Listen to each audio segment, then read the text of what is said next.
all the answers that I got. Okay, so we're going to do this, and then we'll just morph right into. I might do a second video for that.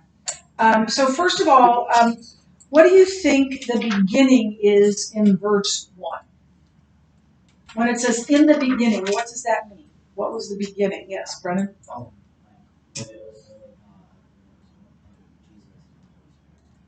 In the time when there was when only God existed, or only God was. So before creation. More literally, when it says in the beginning, more literally in the Hebrew it says before the beginning began. And so before there was anything else but God.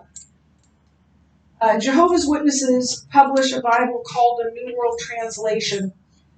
It translates John 1:1, the Word was a God. This translation violates an absolute law of Greek grammar. How does it affect what people believe about who Jesus is? Jonathan? It'll let them believe that Jesus is Yeah, it suggests polytheism, doesn't it? If Jesus was a God, then you would expect for there to be other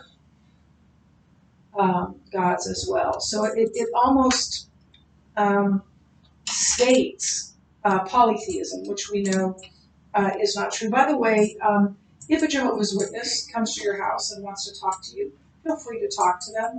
But if they want to show you their Bible, say, hey, that's fine, but we're going to use my Bible.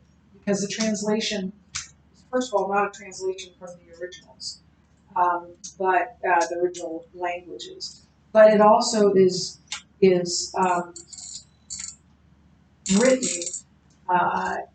in such a way that it supports their doctrines and not necessarily a true translation, an authentic translation of what the scripture says. They skew it so that it fits what they believe. Yeah. And you're witnesses with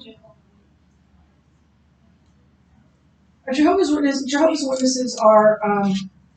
We really don't have time to do this justice. But, it's a religion that ostensibly claims to be Christian, but has some real differences with Orthodox Christianity. And by Orthodox, I don't mean Orthodox denomination. I mean Orthodox right teaching. And they're known for a number of things. They're known for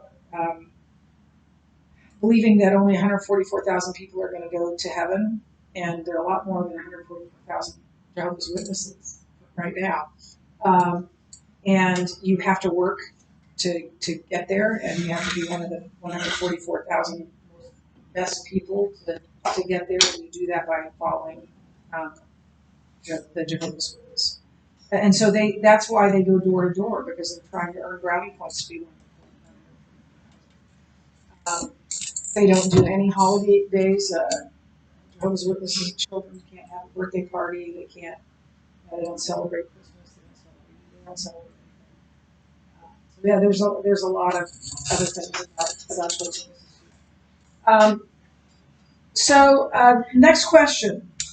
John was sent to testify about the light, so that all might believe. According to the passage, do all believe? Yeah. No, not everyone believes, and we know that intuitively, right? What does this say about the claims of some religious leaders that there are multiple ways to God and everyone will get to heaven?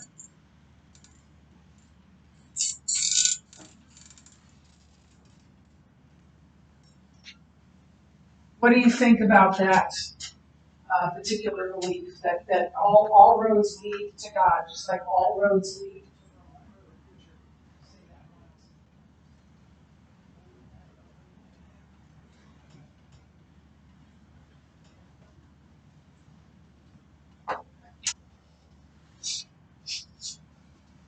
right now? Yeah, they're wrong. Yeah, it's not true teaching. And just logically, and I'm tipping my hand a little bit here on next year in junior Bible, it's a contradiction. There are people who believe that all religions are true, like all religions are valid. But that can't be true because of the law of non-contradiction, and you'll learn about this next year. But two contradictory things cannot both be true at the same time, right? So Jews believe that Jesus was a guy who lived and died, but he's not Messiah. He's not the Messiah. He didn't rise from the dead. And Christians believe that Jesus is the Messiah and did die and did rise from the dead. Those two things can't both be true. Jesus either is the Messiah or he isn't. Now, they could both be false, I suppose, but I don't know what the other option would be. So both those religions can't both be true because they believe contradictory things. Same is true for Hinduism and Buddhism and all the religions of the world. They contradict one another. They can't all be true. How would that work in math class? Y'all have Mrs. Schrag, some of you? Any of you have Mrs. Schrag? And if the answer is 20, do you think she'd say, yeah, well, any answer will do? They can't all be true. The math answer can't, if you have competing math answers, they can't all be true.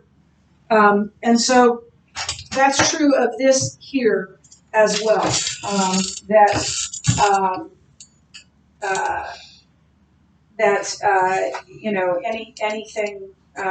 Any belief.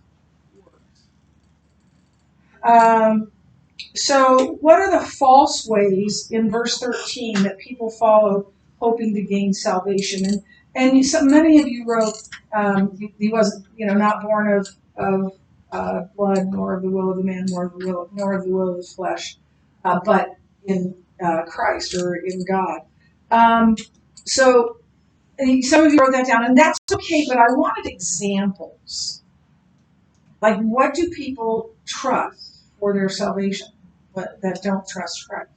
Yeah, works, whatever that looks like. I'm basically a good person.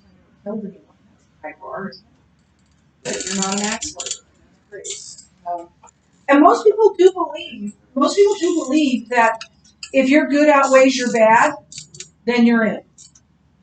But I don't think any of you, and I know Mrs. Schrag would not be happy if you got a 51% on your math test. You wouldn't be like, I passed, or I'm above 50. That's not a good score, right?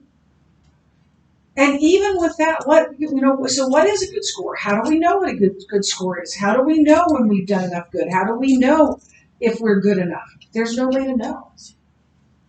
But most people just think, well, I'm good enough. How do we know that?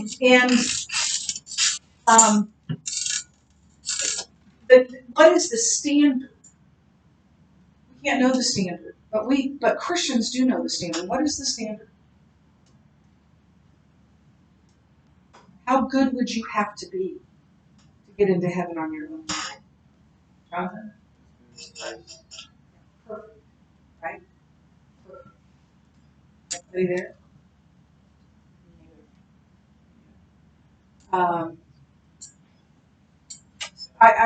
There was an amazing admission by a Buddhist in my class when I taught religions more and more. And he was coming in to talk about Buddhism. And he was talking about the way of Buddhism and about how you find nirvana and how you find perfection. And once you reach perfection, you just kind of poof into nothingness. And one of my students who was a believer, and he wasn't trying to be facetious. He said, "Well, are you there yet? Are you enlightened yet? Have you made it?" And this is what he said. And he was at the time, he was the head of the Buddhist community. He was a professor. And this is what he said: "No, I haven't. And when I really get in trouble, I still pray to God." Religion needs a backup plan. If your religion needs a backup plan, then you ought to go with the backup plan instead of your religion. So we aren't perfect, and we know we aren't perfect. And the only answer to that is Jesus. Good works, um, uh, being righteous or whatever, it's not going to get us. And also, family relationships don't get you there either. I don't think I've said this to you before, but you'll hear it a lot over the next 3 years. God doesn't have grandchildren. He only has children. Just because your parents are Christians doesn't make you Christian. Your walk with Christ is just exactly that. It's your walk with Christ. It's not mommy and daddy's, it's not grandparents, it's not anybody else's. It's your walk with Christ. What does it mean in verse 13 that people are born spiritually of God?